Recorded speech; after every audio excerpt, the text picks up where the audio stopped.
It came from another time. That much was clear.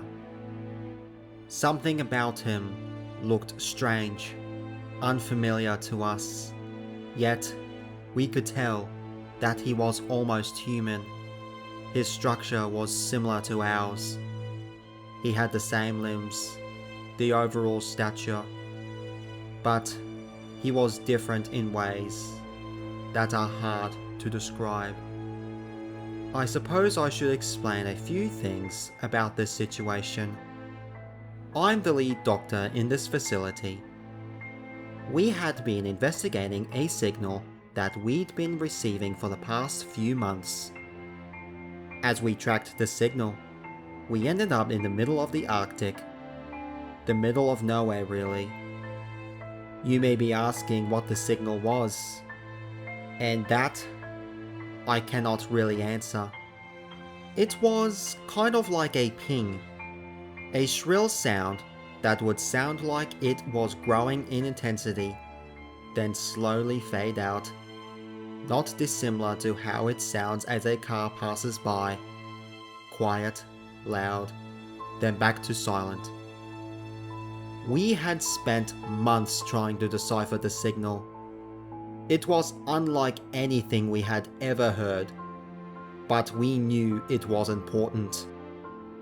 None of the experts the world over could tell us what it meant, but we had all agreed that it was a beacon of sorts. We tracked it day in and day out, eventually leading us to the Arctic, as previously stated.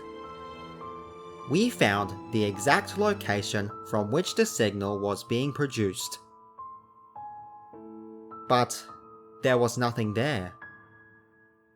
It was then that the realization hit. We needed to dig.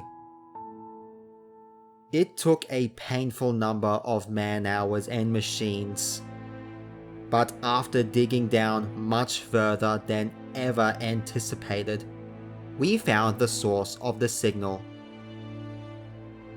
It was a coffin, adorned in gold and the most precious of jewels. Upon the coffin were a number of inscriptions that we couldn't decipher. Among the illegible text, there was one small entry that we could actually read. May the malice of greed be the folly of Adam, and this cast hold him steady. If any man is to follow in the steps of Adam, then surely the serpent will take what is his. Obviously, this only piqued our desire to know more. We excavated the container and took it back to our makeshift Arctic laboratory. We thawed it to the best of our ability and chipped the remaining ice away. We had discussed whether or not we should continue, but in the end, curiosity had won us all over.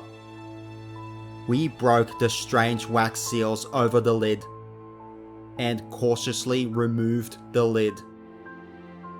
It was then that the true source of the signal was revealed. A man-like creature laid in the container, holding himself in a fetal position. We were all taken aback by the possibility of the signal coming from an organic life form and not a machine.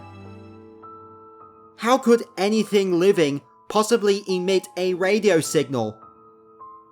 We all stared at the being, thinking about the possibilities, as he slowly opened his eyes, as the life lifted back into his body, as he began stretching his limbs and unfolding his wings. It was clear that this being was not Adam. No, this was the Serpent.